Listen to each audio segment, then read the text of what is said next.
अस्सलामुअलैकुम my dear student, मेरा नाम Kadir Khan, in physics class 10 और lecture number 6 chapter number 1। Chapter का नाम है सिंपल हार्मोनिक मोशन। हमने जिस तरह पहले पढ़ चुका है, ये एक अलग पोर्शन है। सिंपल हार्मोनिक मोशन एक अलग पोर्शन है। सिर्फ इसके साथ रिलेटेड क्या चीज़ है? रिलेटेड चीज़ ये है कि सिंपल हार्मोनिक मोशन में मोशन ऑलरेडी डिस्कस किया हुआ है। और सिंपल हार्मोनिक मोशन में अगर आप देखा जाए, आपको वहाँ पे हमने आइसोलेटरी वाइब्रेटरी मोशन के बारे में पढ़ा था। अब बात थोड़ा सा हम उसको एक्सप्लेन करना चाहते हैं कि यहाँ पे है टॉपिक 6.10.6। ये according to book nature of the waves and their types. Nature में कितने किस्म की वेव्स है और उसकी टाइप्स आज हम डिस्कस करने वाले हैं। आपको पेपर में आएगा कि how many types of waves and their types. तो आपको सिंपली इन चीजों को क्या करना है, एक्सप्लेन करना है। और एक्सप्लेन करने से पहले इसको पहला आप एक पेज पे लिख लें। पेज पे लिखने के बाद जब आप लिखेंगे तभी इस लेक्चर को देखेंगे, तब आपको समझ आ जाएगा इजी। पहले तो हम इस चीज को पढ़ते हैं कि हमारे पास देखिए वेव्स तो क्या चीज होता है, इसके बारे में पढ़ना है। लेकिन ये चैप्टर भी सिंपल हार्मोनिक मोशन का है। और हम मोशन वेव्स जब मोशन करता है तो हमें क्या मिलता है और हमारे पास इसका नतीजा क्या आता है, आज हम पढ़ने वाले यूं ही है। देखिए वेव्स मोशन, वेव मोशन क्या होता है? पहले तो आपको ये करना होगा शब्द में कि व्हाट इज वेव मोशन। तो आपके पास डिफिनीशन होगा। वेव्स बेसिकली डिस्टर्बेंस को कहते हैं। आप किसी मीडियम को अगर डिस्टर्ब करते हैं, उसको हमें नाम देते हैं कि ये वेव है। वेव बेसिकली क्या चीज है? वेव हमारे पास टू टाइप्स के हो सकते हैं, बेसिकली थ्री टाइप्स के हैं। लेकिन जब हम मैट्रिक की बात करते हैं लो लेवल क्लास में, तो वहां पे हम टू टाइप्स की बात करते हैं। अगर मैं उसका डिफिनीशन लिखूं, डिफिनीशन यूज होना चाहिए कि wave is disturbance and the medium cause the particles of the medium to undergo vibratory motion about their mean position is equal interval of time। Definition को समझने की कोशिश करें। डिफिनीशन बहुत आसान है। कहते हैं कि अगर आपके पास वेव्स क्या करते हैं, ये डिस्टर्बेंस पैदा करते हैं एक मीडियम में। अब अगर उस मीडियम में पार्टिकल है तो वो पार्टिकल इस चीज पे मजबूर कर देता है कि वो वाइब्रेटरी मोशन इख्तियार करे और एक मेन पोजीशन पे। मेन पोजीशन हमारे पास क्या होता है वो भी मैंने ऑलरेडी डिस्कस किया हुआ है पहले लेक्चर में। Their main position is equal interval of time। Equal interval of time का मतलब ये है कि अगर एक पार्टिकल, फॉर एग्जांपल यहाँ पे हमारे पास कुछ वेव्स जा रहे हैं, ये वेव्स कंसीडर करें।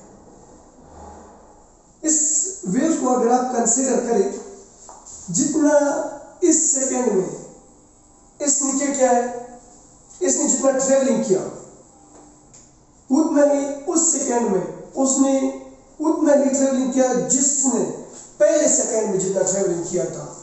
इसको हम फिर क्या कहते हैं?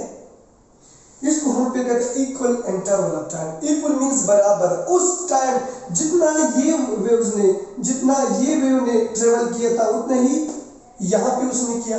ये क्या हो गया? Equal interval of time. Again जरा डेफिनेशन को समझने की कोशिश करें कि वेव्स क्या होता है। वेव्स बेसिकली डिस्टर्बेंस को कहते हैं। आप किसी मीडियम को अगर डिस्टर्ब करना चाहते हैं, उसके बाद मीडियम में क्या होता है, पहले तो ये कंसीडर करें कि व्हाट इज मीडियम। मीडियम क्या है? मीडियम बेसिकली हमारे पास मीडियम के अंदर आप ईयर भी ले सकते हो। ईयर एक मीडियम, ठीक है। ईयर के अंदर क्या होता है? स्मॉल स्मॉल पार्टिकल होते हैं, जिस तरह मैंने डिफिनीशन में लिखा हुआ है, particle of the medium. Medium के अंदर क्या होता है? पार्टिकल होते हैं। ये पार्टिकल हो गया। अब इसमें आपको क्या करना है? एक छोटा बच्चा यहाँ पे खड़ा है, वो कुछ आवाजें दे रही है। अब यहाँ पे कोई दूसरा बच्चा खड़ा है जो इसकी आवाज सुनाई देता है। ये सुनाई क्यों दे रहा है? क्वेश्चन यही है। इसलिए सुनाई दे रहा है कि हवा के अंदर पार्टिकल होता है, मीडियम के अंदर पार्टिकल होता है। जब आप बोलते हो तो आपके अंदर जो है वो पार्टिकल होते हैं, वो पार्टिकल एक दूसरे के साथ स्ट्राइक होता है, कोलिजन करता है। उस कोलिजन की वजह से एक पार्टिकल दूसरे पार्टिकल को पुश कर देता है। अब जब एक फॉर एग्जांपल आपने यहाँ पे ये जो पार्टिकल है ये इस पार्टिकल को पुश करेगा, ये पार्टिकल इसको पुश करेगा, तभी आपको सुनाई देता है। इसका आंसर है। अगेन रिपीट करता हूं, अगर ये रूम है, इस रूम में आपके पास ईयर है, ईयर क्या होता है, हमारे पास अंदर उसकी पार्टिकल होते हैं, छोटे छोटे ज़रात होते हैं। वो छोटे ज़रात का काम क्या है? छोटी ज़रात का काम यही है कि एक पार्टिकल दूसरे पार्टिकल के साथ कोलाइड होता है, कोलिजन की वजह से आपको मेरा आवाज सुनाई देता है। तो इट मींस ये हमारे पास एक मीडियम है। ये मीडियम ईयर के लिए किस चीज की जरूरत है? साउंड की जरूरत है। आपने साउंड किया, पार्टिकल एक दूसरे के साथ कोलाइड करेगा, तभी आपको सुनाई देगा। ये इसके आंसर हो गया। उसके बाद एक और में ईयर के मैंने एग्जांपल दिया, तो यहाँ पे मैंने आपको एक्सप्लेन किया। वेव्स तो आपने जान लिया कि वो हमारे पास किस चीज को कहते हैं, डिस्टर्बेंस को कहते हैं। मीडियम को डिस्टर्ब करते हैं हम तो फिर वेव्स बन जाते हैं। लेकिन ये तो मैंने एक मीडियम का एग्जांपल दे दिया। अब नेक्स्ट एक एग्जांपल है, तो सपोज करें आपके पास कोई वाटर वाला टब है, बाल्टी ले ले, टब ले ले, एनीवन जो भी आपको, पॉन्ड ले सकते हो, तालाब, उसमें बहुत सारे पानी, यहाँ पे पानी भरा है, ये भी एक मीडियम है। इस मीडियम में हम कैसे वेव्स, यहाँ क्वेश्चन अराइज है कि हम इसके अंदर वेव्स कैसे प्रोड्यूस कर सकते हैं? क्या वेव्स हम बजाते खुद प्रोड्यूस कर सकते हैं? Yes, should not be. यहाँ पे आप देखें, ये वाटर के अंदर आपने अगर कोई थोड़ा सा छोटा सा पेंसिल आपने अप एंड डाउन किया, अब इसके अंदर जब आपने यहाँ पे एक पेंसिल को अंदर कर दिया, फिर अंदर बाहर यहाँ पे एक व्यूज प्रोड्यूस हो जाएगा। ऐसा इसी तरह वो एक ट्रेवलिंग भी करेगा। कुछ व्यूज ऐसे हो जाएंगे कि वो ट्रेवलिंग नहीं करेंगे, अपनी जगह पे अप एंड डाउन होगा। कुछ व्यूज ऐसे होंगे कि वो ट्रेवलिंग भी करेगा साथ साथ में। अभी एग्जांपल दे, अभी यहाँ पे इसका एग्जांपल मैंने दे दिया, वो साउंड ले ली, साउंड वेव्स है। ये आपके पास अंदर क्या है? ईयर है, ठीक है। जिस तरह कोई बच्चा यहाँ पे खड़ा था, वो ये वाला एग्जांपल है। उसके बाद अगर ये डिफिनीशन आपसे मतलब भूल जाए तो आप ये, अच्छा, the disturbance travel from one particle to another particle in the form of the waves is called, यहाँ पे is called होना चाहिए, wave motion। disturbance travel, disturbance किस चीज के लिए ट्रेवल अगर करता है? एक पार्टिकल करता है, एक पार्टिकल दूसरी पार्टिकल के साथ कोलाइड करेगा और वो क्या बनाएगा? आपके पास वेव मोशन बनेगा। ये हमारे पास वेव मोशन का डिफिनीशन यहाँ तक हो गया। Question clear? उसके बाद काइंड ऑफ वेव्स, मतलब वेव्स के किस्म कितने हैं? आप लोगों को मैट्रिक में हम सिर्फ दो ही डिटेल से पढ़ाते हैं, बाकी जो हमारे पास नगर है वो मैटर वेव्स है। यहाँ पे वो हम डिस्कस करते हैं। एक का नाम है मैकेनिकल वेव्स, नेक्स्ट होता है इलेक्ट्रोमैग्नेटिक वेव्स, एक होता है matter waves. First one is mechanical और दूसरा जो है इलेक्ट्रोमैग्नेटिक वेव्स, थर्ड जो है वो मैटर वेव्स। अब there are two common pattern of waves. Future में अगर आप देखिए हमारे पास ये आपको जरूरी होना चाहिए कि वेव्स के लिए, ऑल वेव्स के लिए, तमाम वेव्स, चाहे वो एक जगह पे अप डाउन करता है या ट्रेवलिंग करता है, दोनों के लिए एक ही बात है। इन दो बातों को जरूरी है याद करना। वेव इज ट्रेवलिंग डिस्टर्बेंस, ये तो क्लियर हो गया, हमने पहले पढ़ चुका है कि वेव अगर ट्रेवलिंग करेगा तो डिस्टर्बेंस प्रोड्यूस करेगा। Next, a waves carry energy from one particle to another particle. अब क्वेश्चन अराइज दैट ये जो सेकंड पार्ट है कि वेव्स कैरी, जब हमारे पास कोई वेव्स कैरी होता है, जारी होता है, चला जा रहा है from one particle to another particle, तो ये एनर्जी एक पार्टिकल से दूसरे पार्टिकल को कैसे जाता है? क्वेश्चन यही है। अब को मैं एक एग्जांपल, बेस्ट एग्जांपल देता हूं। आप यूं कंसीडर करें कि यहाँ पे आपके पास एक रस्सी है, ये रस्सी जो आपके पास है, किसी ने यहाँ पे पकड़ लिया, ऐसा दोस्त आपके दोस्त ने पकड़ लिया, आपने इधर क्या कर दिया? इसको जग दे दिया। जब जग दे दिया, अब इसके अंदर एक वेव्स प्रोड्यूस हो जाएगा।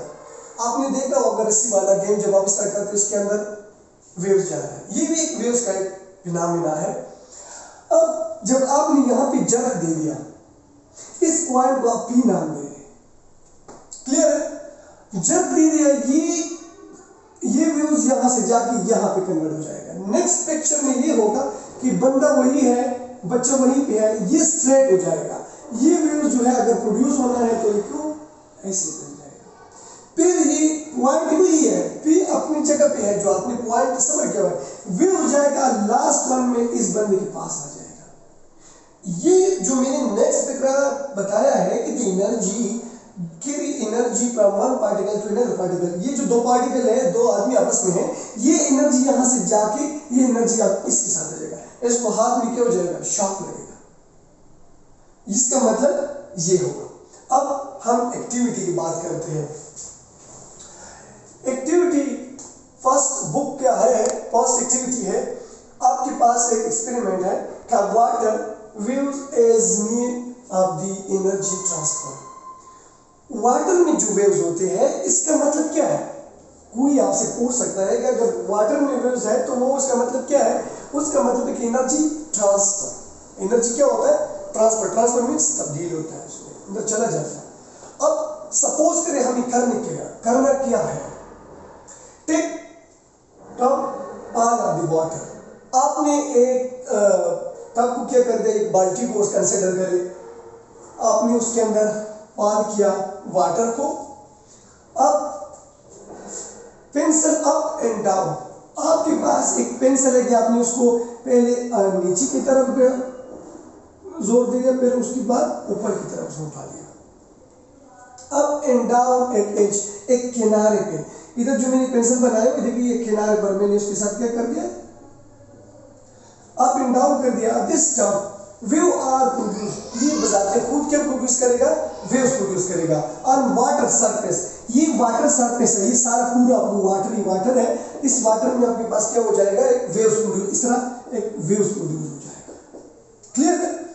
विच away from point of the impact of the pencil, ये जो इम्पैक्ट होगा ये पेंसिल की वजह से होगा। हमने पेंसिल को क्या कर दिया, अप एंड डाउन कर दिया, उसकी वजह से वेव्स प्रोड्यूस हो जाएगी। इस फिगर को आप देखिए, इसके अंदर पूरा वाटर है, इस पेंसिल को हमने अंदर की तरफ डाल दिया, हमने इसको डाउन एंड अप कर दिया, उसके बाद यहाँ पे क्या हो जाएगा, एक वेव्स प्रोड्यूस हो जाएगा। अब एग्जांपल क्या है, आपके पास मैं एक और एग्जांपल दे सकता हूँ, वो है हमारे पास स्ट्रेन एग्जांपल। आप ले लीजिए, यहाँ पे मैंने पहले आपको बता चुका, ये ए पॉइंट और बी पॉइंट, यहाँ पे फॉर एग्जांपल आपने पी लिया हुआ है, आपने इसको जर्क दे दिया तो ये पहले यहाँ पे आ जाएगा, उसके बाद ये भी दूसरे पॉइंट पे यहाँ आ जाएगा, लास्ट वन में बी तक पहुंच जाएगा। ये ट्रांसफर ऑफ एनर्जी होगा। क्या होगा, ये ट्रांसफर ऑफ एनर्जी होगा। अच्छा, नोट क्या करना है, इसमें जो जरूरी चीज है, जो हमें जरूरी चीज को याद करना है, वो हमारे पास होना चाहिए, the wave's motion is related to oscillation। ये बड़ी इंपॉर्टेंट बात है। कोई इंस्क्यूज भी आ सकता है कि the wave's motion is related to what, आपने क्या करना है, ऑसिलेशन की तरफ जाना है। अब ये तो इंपॉर्टेंट बात था, ये तो आपको नोट करना चाहिए कि अगर कोई ऐसे कहते कि वेव मोशन, हमारा टॉपिक आज वेव मोशन है, इसलिए मैं सारा बाकी जो भी करूंगा वो वेव मोशन पे ही करूंगा कि wave motion related to oscillation. हमेशा के लिए हमें बोलना चाहिए कि वेव मोशन किस से रिलेटेड होता है, ऑसिलेशन मोशन, मतलब ऑसिलेशन से। एग्जांपल बुक को देखें, वहां पे एग्जांपल पेज नंबर 15 पे अगर आप वहां पे देखें तो क्या है कि when stone is drop on the pond water, ripple water are seen on the surface water, that particle at water depth absorb energy and start oscillating. From this impact of the stone, the particle transfers some energy to neighboring particle, which is also start on vibrating in this way is gradually in other particle. समझने की कोशिश करें। एक तालाब है हमारे पास, क्या है, एक तालाब है, उस तालाब में हमने क्या कर दिया, एक स्टोन को, एक पत्थर को हमने डाल दिया। अब आपने देखा होगा, अब मतलब डेली लाइफ में कि आपने अगर किसी तालाब में मतलब कोई पत्थर फेंक दिया तो उसके अंदर वेव्स प्रोड्यूस हो जाता है, ठीक है, और इसी तरह जो वेव्स उसमें अंदर प्रोड्यूस हो जाता है ये क्या कर देगा, ये कहते हैं कि the surface water this particle it will absorb energy। ये जो वाटर है, जो हमने पत्थर स्टोन इस वाटर के अंदर फेंक दिया, ये वाटर क्या करेगा, उसकी एनर्जी एब्जॉर्ब करेगा। जब एनर्जी स्टोन की एनर्जी एब्जॉर्ब करेगा तब ही ये क्या प्रोड्यूस करेगा, ये हमारे पास वेव फॉर्म प्रोड्यूस करेगा। क्या प्रोड्यूस करेगा, वेव फॉर्म प्रोड्यूस करेगा। अब क्या हो जाएगा, transfer some energy to neighbouring region. अब जो इस एनर्जी हमने इस वाटर को दिया, वाटर के अंदर जो पार्टिकल थे वो दूसरे के साथ कोलाइड करेगा, दूसरे के साथ जब स्ट्राइक करेगा तो ये एनर्जी नेबरिंग रीजन, उसकी जो करीब एटम होता है उसको एनर्जी देगा, वो भी मूवमेंट में हो जाएगा, वो भी हरकत में आ जाएगा। और उसके बाद हमारे पास vibrating in this way is gradually in other particle, आराम आराम से एक एनर्जी एक पार्टिकल दूसरे पार्टिकल को देगा, दूसरा तीसरे को देगा, इसी तरह एक सिलसिला जाती रहेगा। अब मैं एक बार रिपीट करता हूँ यहाँ पे कि आज जो